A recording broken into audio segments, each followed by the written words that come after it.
Welcome to the first episode in the carbon steel pan series where today we're talking seasoning. Let's get to it. I'm using this pan from Made In. I decided to go with this one after a lot of research and kind of based off of my personal cooking preferences in the kitchen. I wanted one with really deep sidewalls for sauteing and braising, really, making it a multifunctional pan. I wanted one with a curved handle. I don't like the straight handles as much for sauteing. I decided to go with the 10-inch skillet because I think it's the best all-around size for your home kitchen. It cooks portion sizes for 1 to 3 people, can sear most of your cuts of meats, deep enough sidewalls on this pan for things like braising. And maybe most importantly, I think the 10-inch size is the best for your average home range stove. You're not going to get that hot eye in the center with a cold ring surrounding it like you might get with 12 to 14-inch pans. And on the other hand, it's not so small like an 8-inch pan that you can't really make too many things in it. So the first thing you have to do, this pan is considered pre-seasoned. What that means is not that it's non-stick and already ready for cooking. It has a seasoning layer on it that keeps the pan from rusting in the process of actually getting home. So we need to get rid of this factory coating. We get rid of this coating via 10 to 15 minutes of heavy scrubbing with soap and water until literally nothing is coming off the pan. No blackness, no coating, perfectly clean and new pan.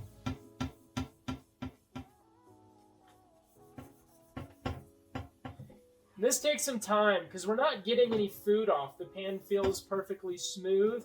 But you can see that soap has a little bit of a dark tinge to it maybe. I don't know if you can see that, but that's that factory coating coming off.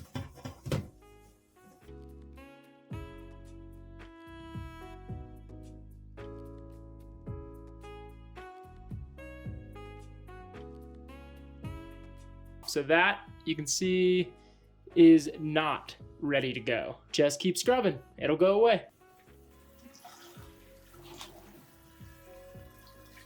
You know your pan is ready when you give it that wipe out after a few rinses and it comes clean on the paper towel. Now we're ready to season. The first thing we need to do is completely dry out our pan and then also warm it up to open the pores that are in there. Carbon steel has microscopic pores, and just like the pores in your face when you take a hot shower, they open up.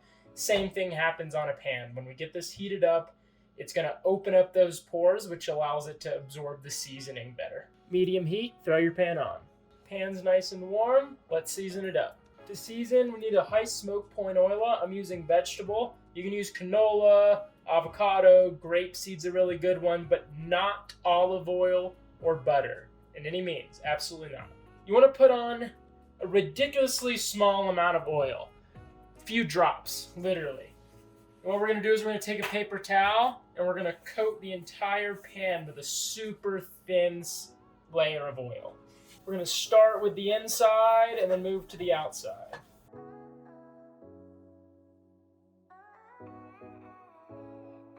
Inside's done, let's go to the out.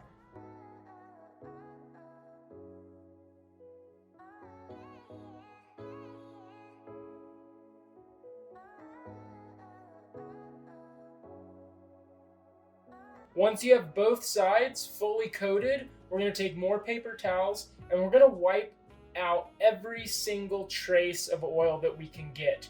Literally, it should look like your pan has no oil in it at all. We only want a super thin seasoning. Those pores in there are microscopic. If we didn't wipe it out right now and we seasoned it, the seasoning would be really splotchy and sticky and would be even worse than a non-stick pan.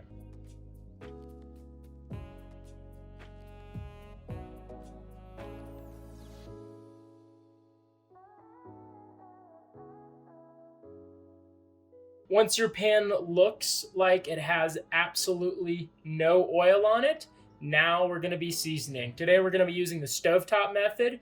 If you do not have a gas stove, this doesn't work and you'll need to throw it into the oven. If you are doing the oven method, quick excerpt, throw it in the oven at above your oil smoke point. So for vegetable oil, throw it in there 450 to 500 degrees, really as hot as your oven will go. Leave it in there for an hour, and then turn your oven off, letting your pan completely cool before you take it out. Stovetop method, we're gonna go high heat, highest we can get. And we're gonna be heating this pan up super hot until it starts to smoke, making sure that we get the sides of the pan as well. If you've done this right and you only have the tiniest amount of oil layer in your pan, this shouldn't smoke up a ton. If it is smoking like crazy, you have too much oil in there, you need to stop and wash it out and restart this process over again. While your pan is heating up, now is also a great time. If there is any excess oil at all, you'll actually see it bead up. I don't see any, but for the sake of doing it, make sure you don't burn yourself, but thickly fold some paper towels. Just give it a little wipe out. That gets rid of any little bit of oil that might have been in there. Again, be careful, do not burn yourself. As you're doing this, you'll start to see a little bit of a patina form. The pan is going to start to darken and lose a bit of its original color.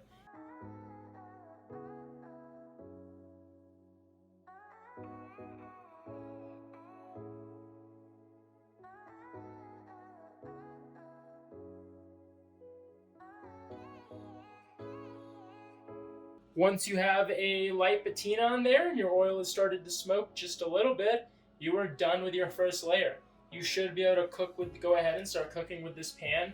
Definitely no acidic foods yet, and you're also not going to get that like swirl around the pan fried egg yet. That would take a couple more coatings, but for now, it is ready to at least start cooking on.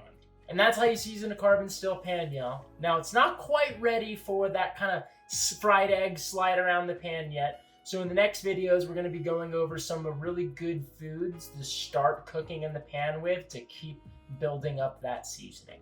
I hope this video was helpful. If it was, please don't forget to subscribe to this channel. It really helps me out a ton. And until next time, go cook something for your friends, because that's what cooking is all about. Love your friends. We'll see you next time.